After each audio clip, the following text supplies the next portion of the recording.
नमस्कार, स्वागत है आप सभी का इस लाइव सेशन में। तो आज एक बहुत बड़ी घटना जो है वो पेश आई और इस घटना के अंदर 21 लोगों ने अपनी जान गंवाई है। इसको लेकर जरा डिटेल में बात करेंगे और जो एक एक माइन्यूट डिटेल्स हैं वो मैं आप तक साझा करूंगी और आप अपनी अपनी राय जो है वो कमेंट सेक्शन में रख सकते हैं, क्योंकि एक सवाल मैंने यहाँ पर लिखा है यहाँ पर कैप्शन में, किसका जिम्मेदार कौन है। अब पूरी जानकारी क्या कुछ है वो मैं आपको बता दूं कि आज दिल्ली के अंदर एक 5 स्टोरी बिल्डिंग, जहां पर कि BNB था, यानी कि वो एक रेस्टोरेंट था, बेड एंड ब्रेकफास्ट, जिसका नाम की फ्लोरिश स्टे BNB था। ये एक होटल है, एक रेस्टोरेंट है जिसमें कि कई लोग रहते थे। अब इसके अंदर आग लगी और आग लगने की वजह से 21 लोगों ने अपनी जान गंवाई। 58 लोग जो है वो इंजर्ड भी हुए, जिन्हें की रेस्क्यू करने की कोशिश की गई और रेस्क्यू किया भी गया। मौके पर फायर ब्रिगेड भी पहुंची, लोकल्स ने भी हेल्प की, पुलिस भी मौके पर थी। लेकिन अब रीजंस क्या कुछ है आग लगने के और 21 लोगों की जान जाने की वजह क्या है, कौन इसका जिम्मेदार है, उसको लेकर हम बात करेंगे। अब जो इस होटल का मालिक है, इसका नाम है लवकेश बजाज। इसको लेकर आज सुबह ही जब ये पूरा इंसिडेंट पेश आया तो लुकआउट नोटिस जो है इसके और इसकी पत्नी के खिलाफ जारी कर दिया गया, ताकि ये दोनों जो है वो फौरन कहीं ना जा पाए, कहीं भाग ना जाएं, क्योंकि इन्हीं के होटल में आग लगी थी जिसमें कि 21 लोगों की जान गई। अब देखिए, ये कह सकते हैं कि ये एक नेचुरल चीज है आग लगना, लेकिन मालिक को सुरक्षा मानकों को ध्यान में रखना चाहिए जब भी वो इस तरीके की कोई बिल्डिंग बनाता है। अब देखिए, इस एक बिल्डिंग को पहले जो है सिर्फ 1 और 2 स्टोरीज बनाई गई, लेकिन बिना किसी अनुमति के, बिना परमिशन के, बिना एडमिनिस्ट्रेशन के कॉन्सेंट से 5 मंजिला जो है इस इमारत को बनाया गया। First thing. Second thing is कि फायर NOC इस एक बिल्डिंग की नहीं थी। ये दूसरी जो यहाँ पर चीज है वो निकल कर सामने आ रही है। अब तीसरी चीज ये है कि इस एक स्टोरी के अंदर सिर्फ इस एक रेस्टोरेंट और इस एक होटल के अंदर सिर्फ 6 कमरों की अनुमति थी, कि सिर्फ 6 कमरे जो हैं इस एक होटल के अंदर जो है वो संचालित हो सकते हैं। लेकिन इस एक होटल के अंदर 25 कमरे जो हैं वो चल रहे थे। अब 21 लोगों ने अपनी जान गंवाई है। 10 जो लोग हैं वो इंडियंस थे, यानी कि भारत के रहने वाले थे। 8 से 9 जो लोग हैं वो अफ्रीका के थे और 2 जो लोग हैं वो तुर्कमेनिस्तान के थे। यानी कि सिर्फ इंडियंस ही नहीं, फॉरेन से आए हुए लोग जो दिल्ली घूमने आए थे या फिर कुछ काम से यहाँ पर आए थे, उन लोगों की भी जान गई। तो ओवरऑल पॉइंट ऑफ व्यू से 21 ऐसे लोग थे जिनकी की जान यहाँ पर चली गई है और इसका सीधा सीधा जो यहाँ पर खामियाजा है उनके अपनों को भुगतना पड़ा। हालांकि 2-2 लाख रुपए का एक्सग्रेशिया जो है वो PM पैकेज के तहत इन्हें मिला है, लेकिन फिर भी अब उन लोगों की जान वापस कभी नहीं आ सकती। तो मैं आपको बता दूं कि दिल्ली के मालवीय नगर के अंदर अग्निकांड आज सुबह हुआ।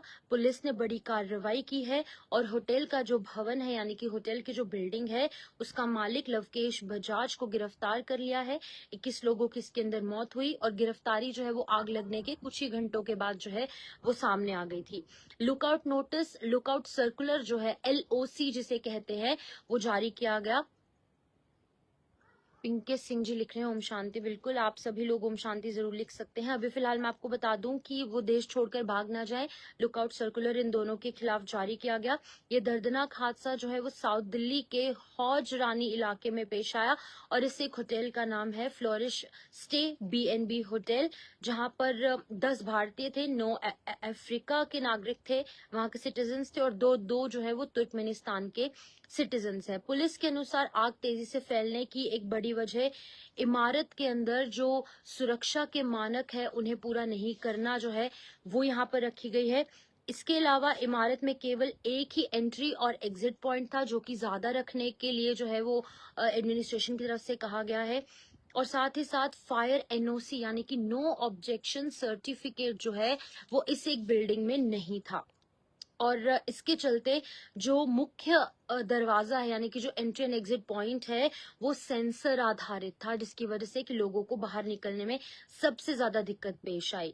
58 लोगों को सुरक्षित निकाला गया, लेकिन कुछ एक लोगों को फ्रैक्चर्स आए क्योंकि कुछ लोगों ने अपनी जान बचाने के लिए दूसरी, तीसरी, चौथी और पांचवी मंजिल से जो है वो यहाँ पर जंप किया, जिसकी वजह से कि कुछ लोगों को फ्रैक्चर भी हुआ है। अब पुलिस सूत्रों के मुताबिक दिल्ली सरकार की बेड एंड ब्रेकफास्ट नीति के तहत होटल के अंदर सिर्फ 6 कमरे संचालित किए जा सकते हैं, लेकिन इस एक बिल्डिंग के अंदर 25 कमरे चल रहे थे और इनमें से कुछ कमरे जो है वो बेसमेंट में भी बनाए गए थे, जो कि मना किया गया है। तो अब फिलहाल मैं आपको बता दूं कि मर्डर का जो यहाँ पर जो दारतन हत्या के समेत जो अलग अलग धाराएं हैं उनके तहत मामला दर्ज कर लिया गया है। लेकिन अब बहुत सारी ऐसी धाराएं हैं भारतीय न्याय संहिता के तहत, बीएनएस के तहत, जिसके खिलाफ कि अब इन पर मुकदमा जो है वो चलेगा। लेकिन अभी फिलहाल लवकेश बजाज को जो है वो गिरफ्तार कर लिया गया है। 21 लोगों की मौत कोई छोटा आंकड़ा नहीं है। एक बिल्डिंग के अंदर आग लगना बहुत बड़ी बात है। अक्सर दिल्ली के अंदर अगर हम बात करें तो इस तरीके की घटनाएं पेश आ रही है। सिर्फ दिल्ली ही नहीं, पूरे भारत के अंदर हम देख रहे हैं कि इस तरीके की घटनाएं बहुत ज्यादा पेश आ रही हैं, जिसकी वजह से कि लोग अपनी जान गंवा रहे हैं।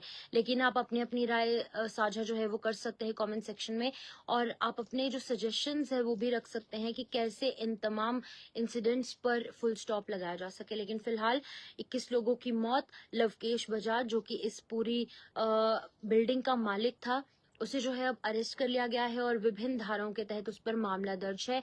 जहां पे मैंने आपको इनिशियली भी बताया कि कुछ 3 से 4 पॉइंट्स ऐसे हैं जिसका कि उन्होंने फॉलो नहीं किया, उल्लंघन किया, जिसके चलते कि उन पर जो है मर्डर का जो है यहाँ पर चार्ज लगाया गया है। और ये कुछ पॉइंट्स ऐसे हैं जिसमें से कि ये एक पॉइंट ये है कि 6 कमरे संचालित करने का जो यहाँ पर अनुमति है वो है, लेकिन इनकी तरफ से 25 कमरे संचालित किए गए, सेंसर का दरवाजा लगाया गया, इसकी वजह से लोगों को इवैक्यूएट करने में दिक्कत पेश आई। वहीं तीसरी चीज ये निकलकर सामने आ रही है कि fire NOC, no objection certificate जो है वो इस एक बिल्डिंग में नहीं था, जिसके चलते ये भी एक बहुत बड़ा इंपॉर्टेंट रीजन है कि इन दोनों के खिलाफ लुकआउट नोटिस, लुकआउट सर्कुलर जारी किया गया और अब फिलहाल इन्हें जो है गिरफ्तार कर लिया गया है और विभिन्न धाराओं के तहत इनके खिलाफ मामला भी दर्ज कर लिया गया है। अपनी राय कमेंट सेक्शन में आप रख सकते हैं। फिलहाल इस वीडियो में इतना ही। तमाम अपडेट्स के लिए आप जुड़े रहिए जेके मीडिया के साथ। नमस्कार।